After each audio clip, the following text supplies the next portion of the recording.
pig waterer that I saw on Heifer USA. They have a YouTube channel. Unfortunately, I don't have a tripod, and so I will start and stop and kind of fill you in here. But the basically a 50-gallon water tub. The electric line runs over the top, and I will be putting in a couple insulators modified from the way that they did it. If I can dig them out of my pocket with everything I've got in my pocket here. There's the drill bit. There we go. So I'm going to use this insulator, and I'm going to drill a hole down through the edge of the tub, and then I have a couple pieces of pressure treated 2x4 I'm going to put on the other side, and then these have a screw, and I'm going to screw that into the 2x4 so that will hold that in place. So just a little more on the pigs for today. These guys have never really been outside. They've always been in undercover. So I put together a little tarp shelter, put a bale of hay underneath so they can have some nice bedding. Hopefully they'll find that suitable. This is about when I came down here a little while ago. They were all kind of laying out here in the sun.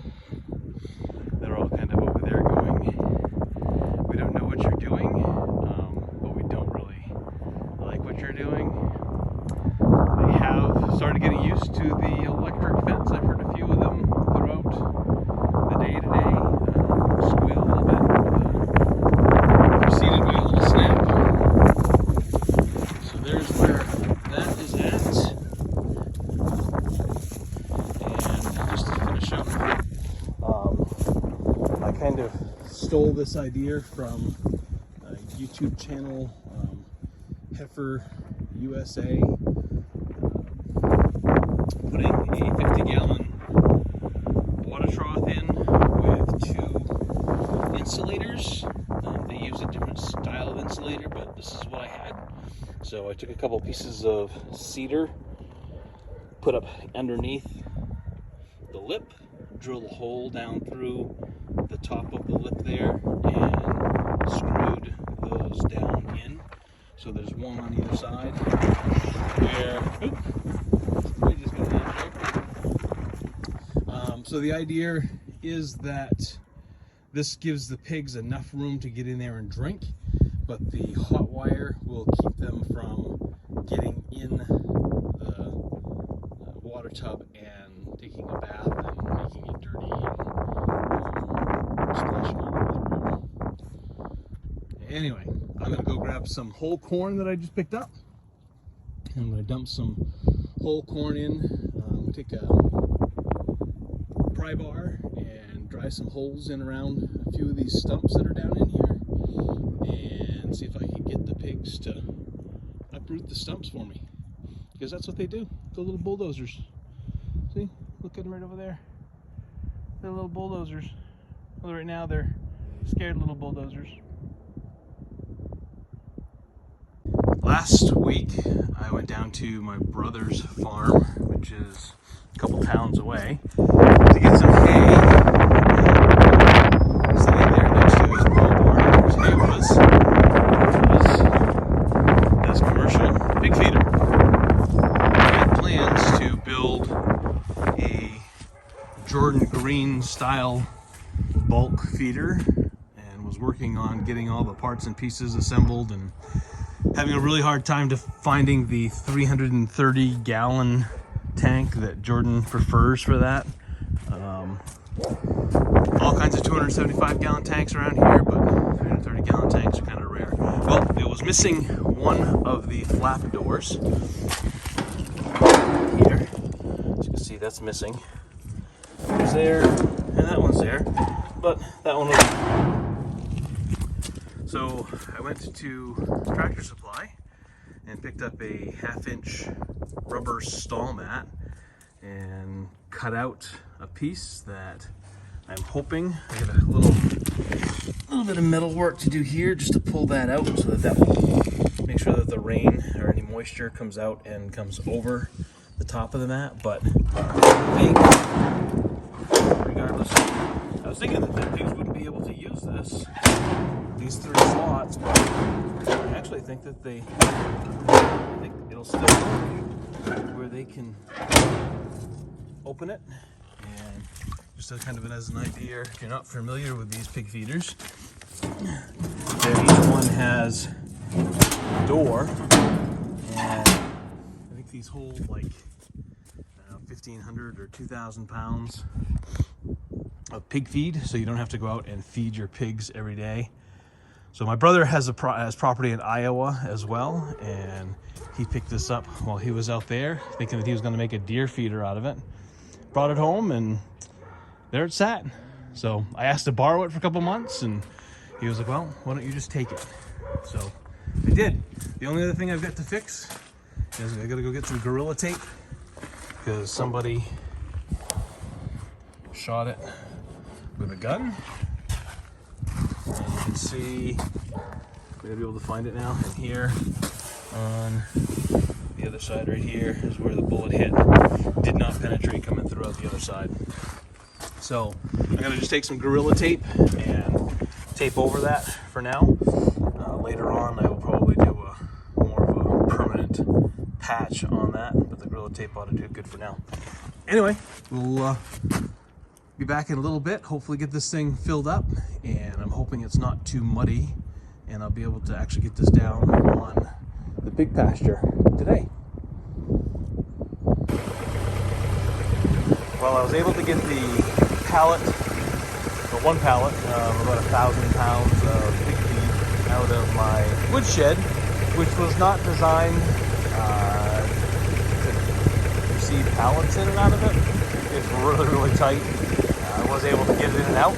My concern now is that that's pretty high. I checked the height of my tractor, and I'm not sure if I leave the bag at full extension if I will have enough lift to be able to get the bag up there.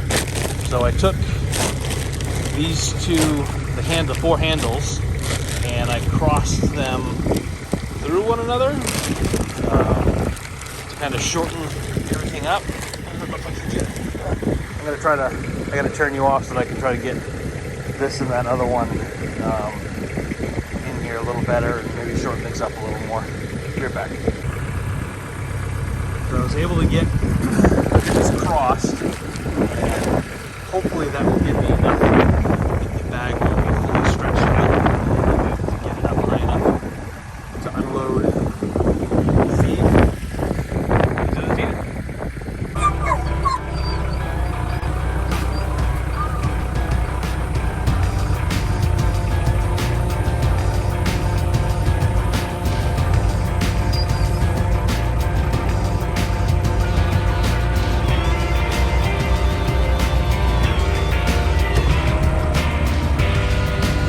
That's full height, and it's not going to make it. I got it right here. Part of the problem is if we go flat, then we only get so much lift. But I can change the angle of the forklift by putting the forklift up, tipping it up. If I do that, the bag will slide backwards. But I grabbed a couple of C-clamps. Probably are both older than I am, especially that one's pretty good elements. Anyway, we'll give this a try, see if that'll give me enough height. Let's try this again.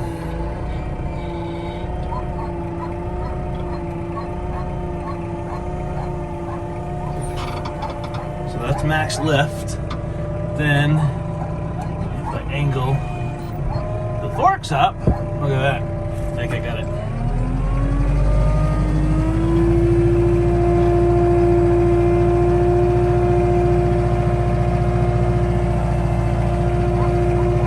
I did also set the feeder on the area here where I've got a little bit of, there's a big rock right here, so there's a little bit of a hump in the driveway. So I'm going to try to use that to my advantage as well. Oh, look at this.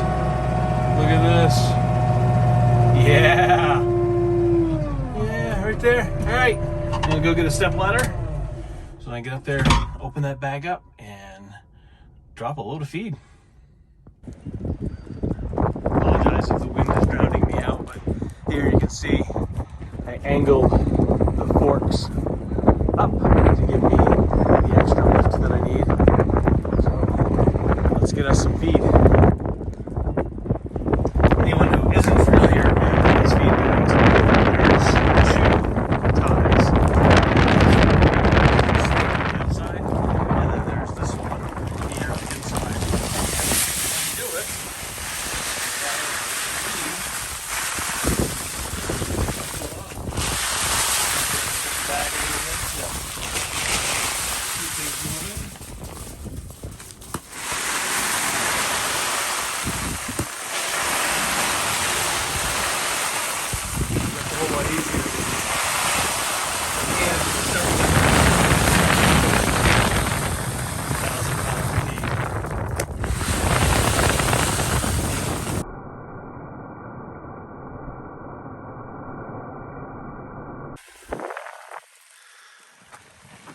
Down to kind of the last part of the bag.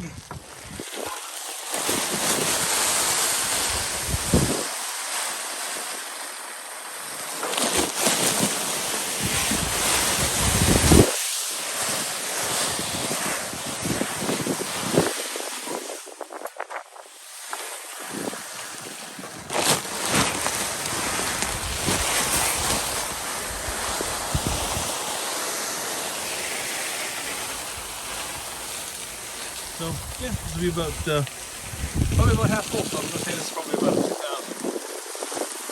pound bin. It'll hold up about 2,000 pounds at a time. 6 pigs will. This 1,000 pounds will go down. Hopefully, should go at least a month. Try to grab this so the lid. As you can see, it's on a hinge mechanism. There, that little crank rod is 4 rods connected to the feed down in there, so if the feed were to not be feeding well into the bins down below, but you can see here, there's no feed down here. As the pigs go in and they're getting the feed, they will nudge these metal pieces here, which will allow more feed to flow down in. But for whatever reason, if it kind of got hung up, you can grab hold of that crank rod up there and wiggle that, and that will move the feed enough so it'll start to flow down again. So here's the lid. Get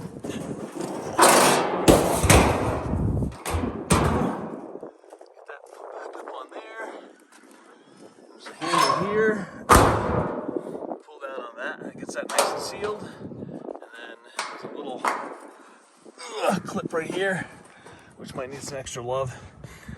To get that folded over, and so that keeps that handle from coming up and the lid from blowing and getting your feed wet in the rain.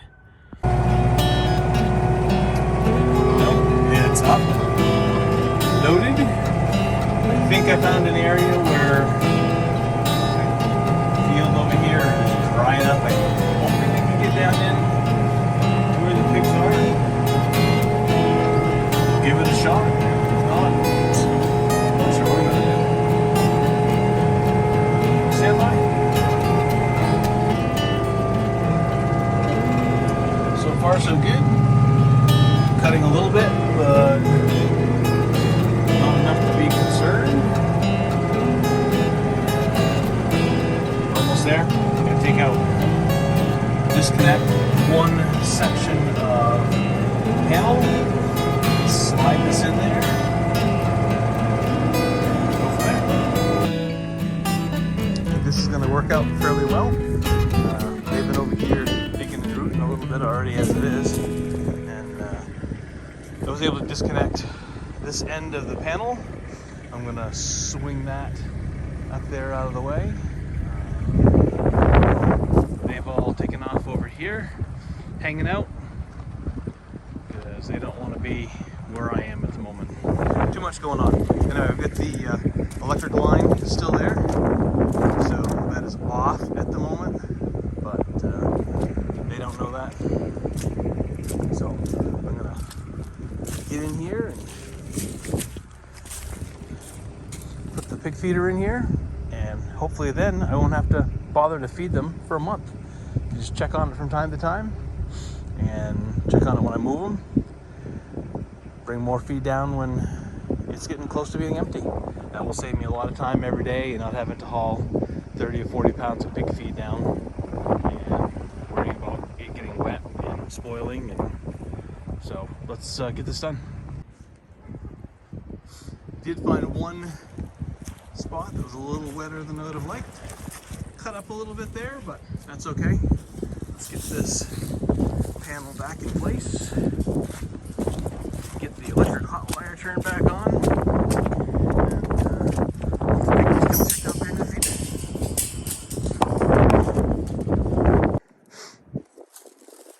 There it is, all in place. See, there's the pasture panel. There's where I made a couple ruts coming in. As they come over here, they'll figure out that there's food in here. So hopefully we'll get some video of them later on today or tomorrow of them eating out of the new commercial donated free pig feeder.